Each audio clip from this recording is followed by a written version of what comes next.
नमस्कार, शाम के 7 बज रहे हैं। वक्त हो गया फास्ट एंड फैक्ट्स का। फास्ट एंड फैक्ट्स में आज आपको दिखाएंगे बड़ी खबरें पूरी रिसर्च के साथ। मैं हूं आपके साथ में मानसा मलिक और मेरे साथ हैं विद्यानाथ झा।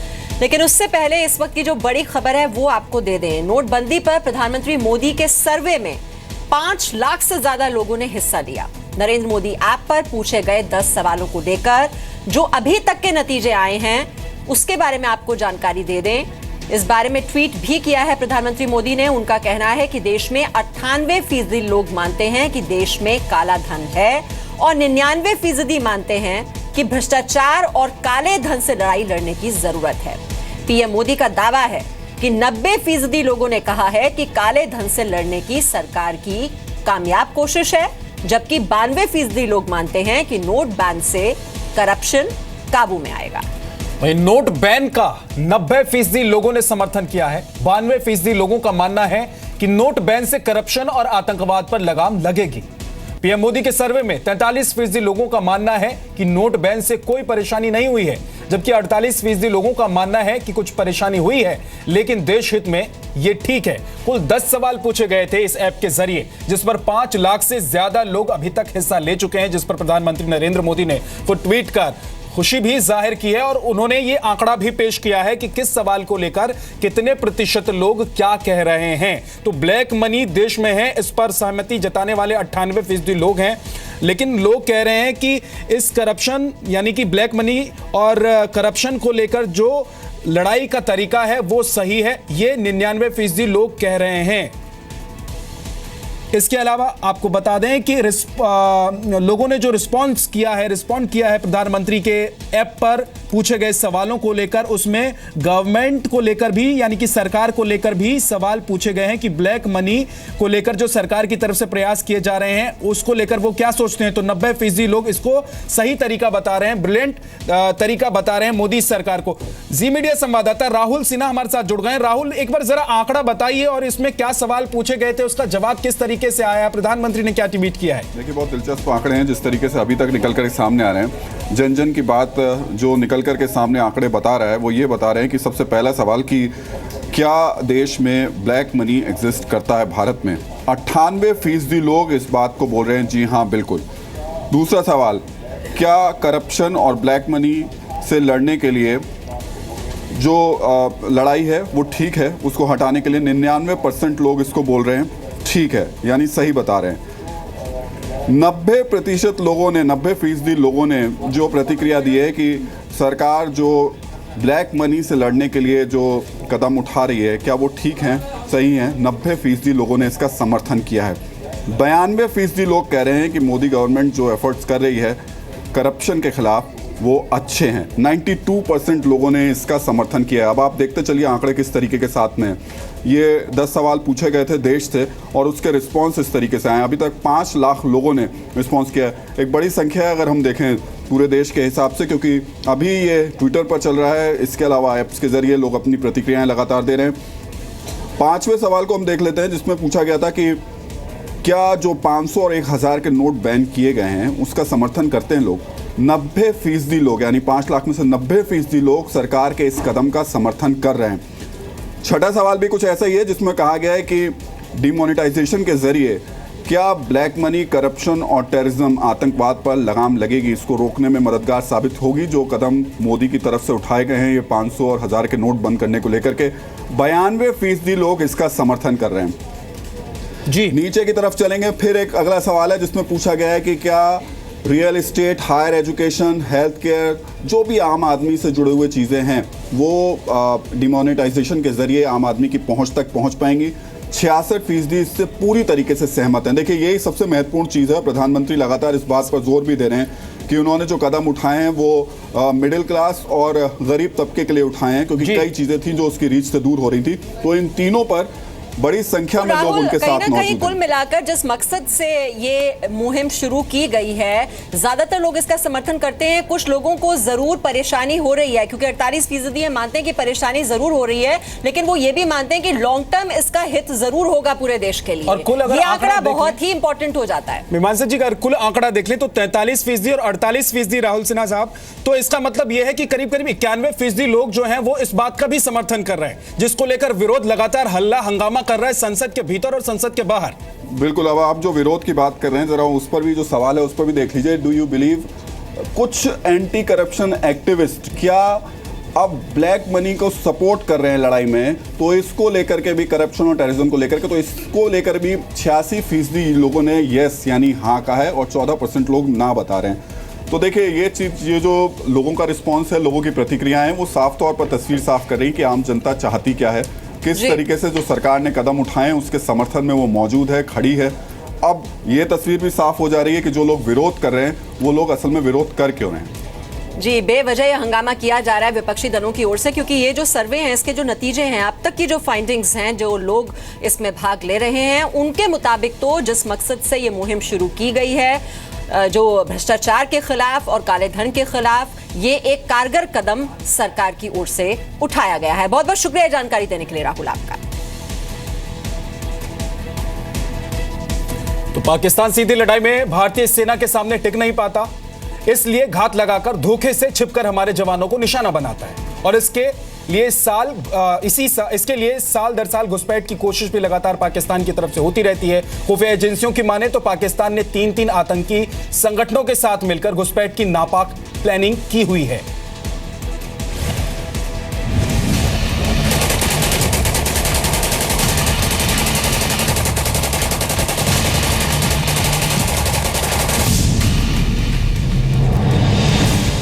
पाकिस्तान सेना, आईएसआई और आतंकियों का नापाक प्लान।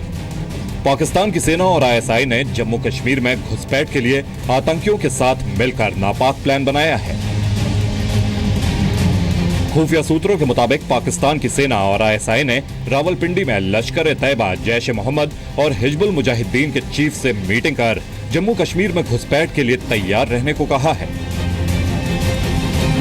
विंटर में इन्फिल्ट्रेशन की डिटेक्शन थोड़ी आसान हो जाती है, क्योंकि चारों तरफ इलाका सफेद होता है बर्फ की वजह से। पाकिस्तान की सेना और आईएसआई ने कश्मीर में घुसपैठ की -50 डिग्री वाला प्लान बनाया है।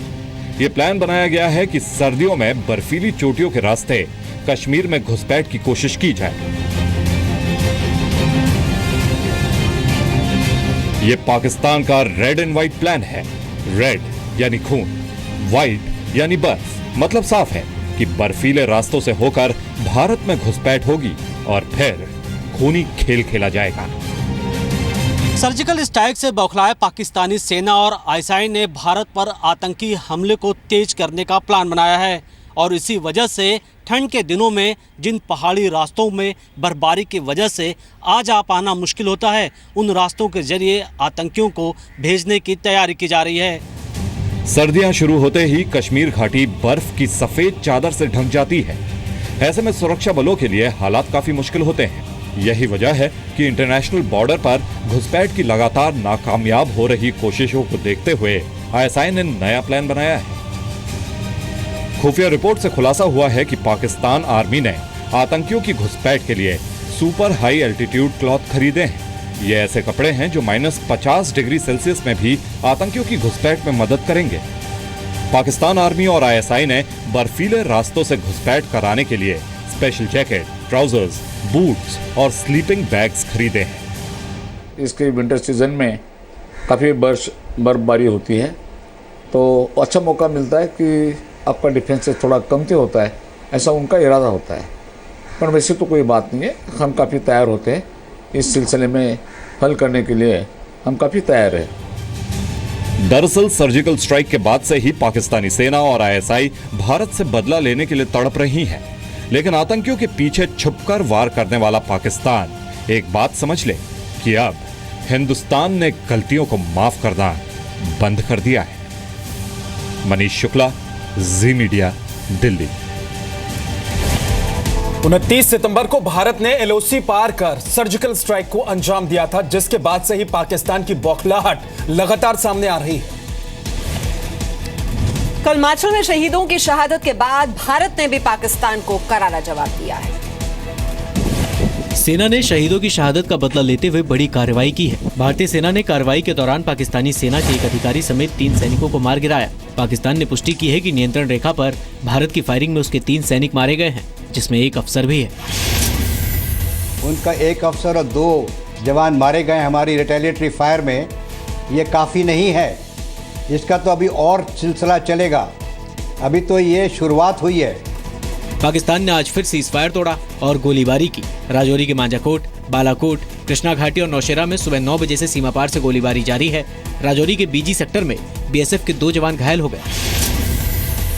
तभी पाकिस्तान साइड से सीज फायर वायलेशन होता है, उसका बड़ी जोरदार से हमारा बीएसएफ और भारतीय सेना के जवानों ने जवाब दिया है और दे रहे हैं।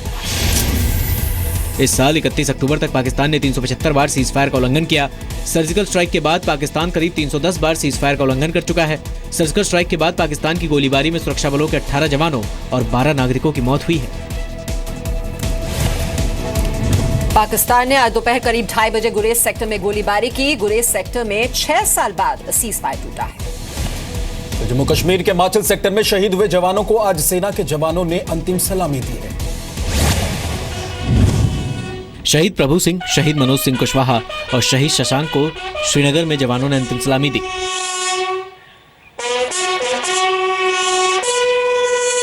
वहीं तीनों शहीद जवानों के परिवार में इस वक्त दुख और गुस्से का माहौल है। परिवार वालों को अपने बेटों की शहादत पर फख्र है, लेकिन सभी की मांग है कि पाकिस्तान को करारा जवाब दिया जाए।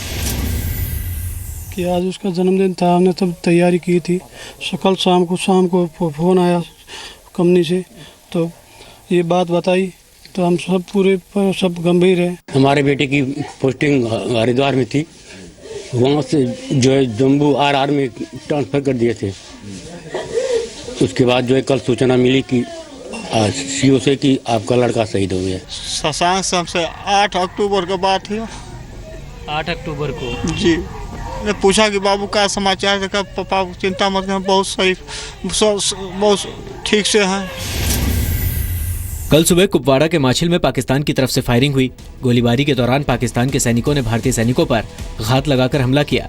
माना जा रहा है कि पाकिस्तान की बॉर्डर एक्शन टीम ने इस बुज़दिली वाली हरकत को अंजाम दिया था। इससे पहले 28 अक्टूबर को सेना के जवान गुरनाम सिंह के साथ भी ऐसी ही बर्बरता की गई थी। अब से कुछ देर पहले श्रीनगर में तीनों शहीद जवानों को सेना ने अंतिम सलामी दी है। संसद में जारी गतिरोध को खत्म करने के लिए सरकार के 4 मंत्री राजनाथ सिंह, अरुण जेटली, अनंत कुमार और वेंकैया नायडू विपक्ष से बातचीत करेंगे। आज प्रधानमंत्री मोदी लोकसभा में मौजूद थे, लेकिन इसके बावजूद विपक्ष हंगामा करता रहा। अनंत कुमार ने कहा कि सरकार चर्चा के लिए तैयार है।